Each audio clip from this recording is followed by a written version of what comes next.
Okay, here's a quick video explaining how soul matching of divine gear works in Nioh. Divine weapons and armor are the ones coloured green that drop in Way of the Strong, aka NG+, which are the fancy terms for your second playthrough of the game. Divine gear starts at a minimum level of 150 and goes to a maximum of 160 plus 10. To level a divine weapon, you need to soul match it with another divine weapon.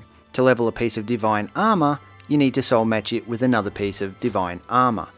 Whether it is a weapon or a piece of armor you're leveling, the process of going about it is identical. For the purpose of this video, we'll focus on weapons as our examples, but it'll be the same, so what you learn here apply to armor as well. First, choose the weapon you want to level up. Make sure you choose the weapon you want to keep, because the weapon you're going to soul match into it will forever be destroyed.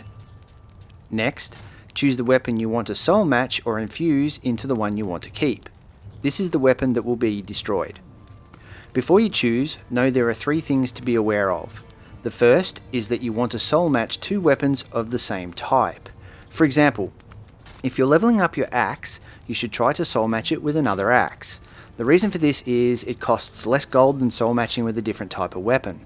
If you soul matched your axe with a dual sword, for example, it will cost more or less double. Same goes for armor. If you soul match head armor with feet armor, it will cost more. You can see the soul matching cost on the lower right there. That's the price of matching two weapons of the same type. Look at the difference in price when I match two weapons of a different type. Now, there's nothing wrong with soul matching different types of weapons. I do this all the time, as I don't always have matching weapons of the right level and the right type to help me level up, and I often don't want to wait until I get them. It isn't wrong to do that. Just know it will cost you more. The second thing to be aware of when soul matching are the actual levels of the items that you're matching. When you level up a weapon or piece of armor, it will only level up to the very next level. That is, if you have a 150 plus 1 weapon, no matter what you soul match into it, it can only ever possibly go to 150 plus 2. So considering you can't increase the level of an item by matching with a lower level item, what you want to do is soul match two weapons of the same type and of the same level. You can see that by matching a 150 plus 4 with another 150 plus 4, the result will be a 150 plus 5. And here you can see matching a 150 plus 4 with a 150 plus 6 will still only give you a 150 plus 5. Now, it wouldn't be wrong to proceed with this soul matching example, but unless you don't have another 150 plus 4 to match with it, it would be a waste, especially since you might need that plus 6 in the future to help get the weapon you're leveling to plus 7. So here we go. I'll match this 150 plus 4 with another 150 plus 4 to get a 150 plus 5.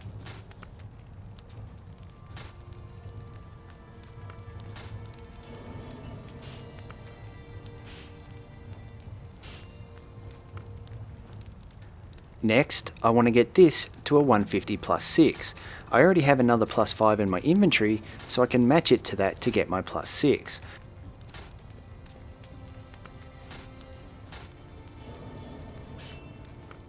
I also have another plus 6, so now I can soul match that and get a plus 7.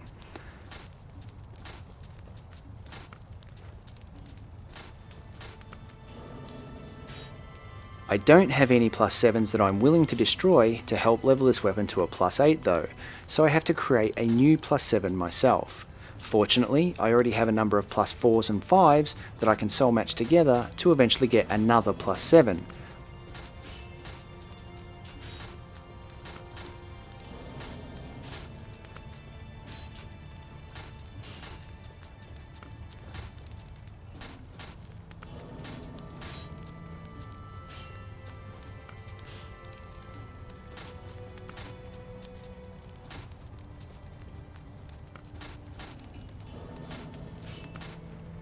So now that I have another plus 7, I can soul match that to my original weapon and get a plus 8.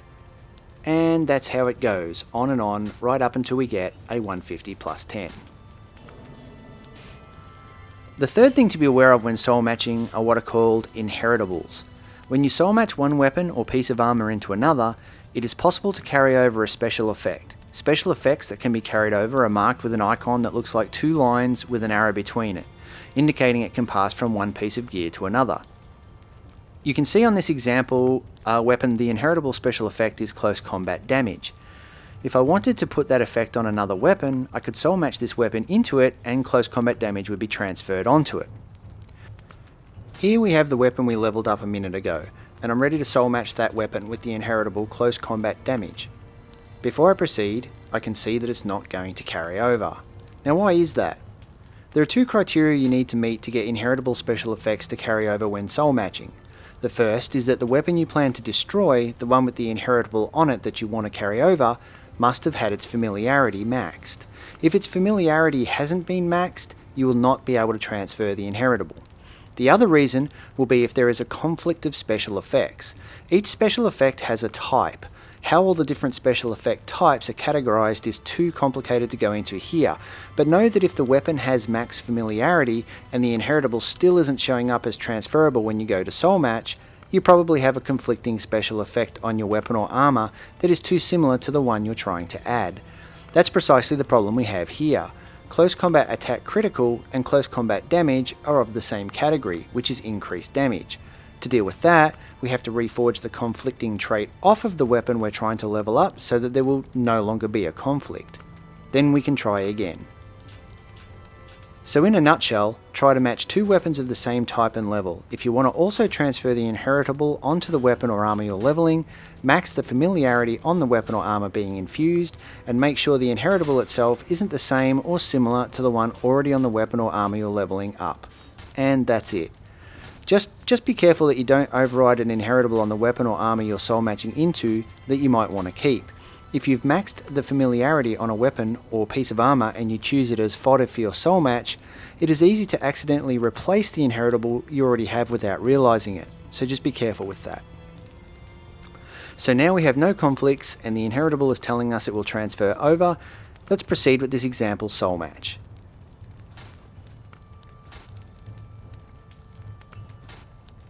Now you can see I've inherited close combat damage from the old weapon into the one I'm leveling up. So okay, let's say you've managed to level up all the way to level 150 plus 10, like I have with this Shiranui Kusarigama. How then do I get it all the way to level 160 plus 10? Getting to 160 plus 10 is different than getting to 150 plus 10. The first step is to get your weapon to 150 plus 10. Once you have, it's time to get a 160 level weapon to soul match into it.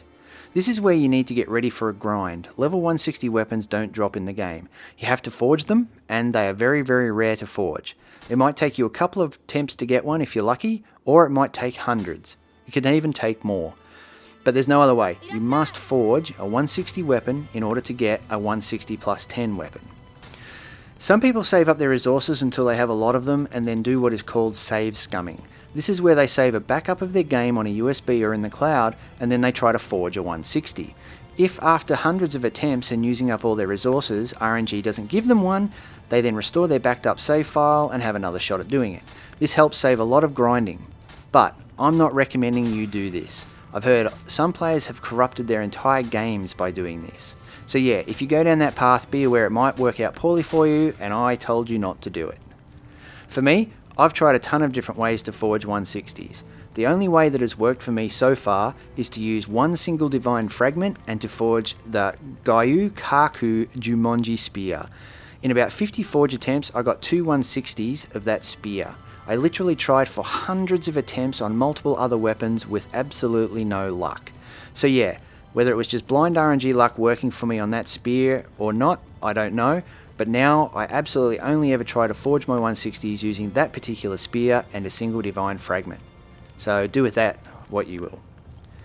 Okay, what do you do once you have successfully forged a level 160 weapon? First, I'll tell you what not to do.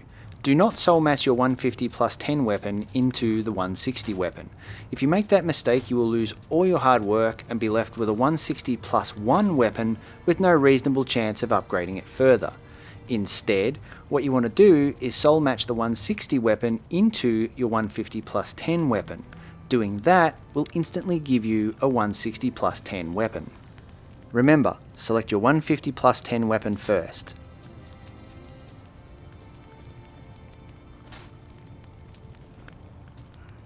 Then select the 160 to match into it.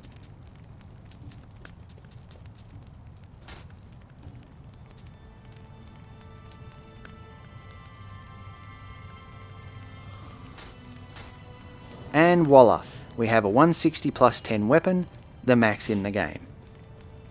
So that just about covers soul matching in its entirety. Any questions, by all means comment away and I'll answer what I can. Until next time, take care and bye for now.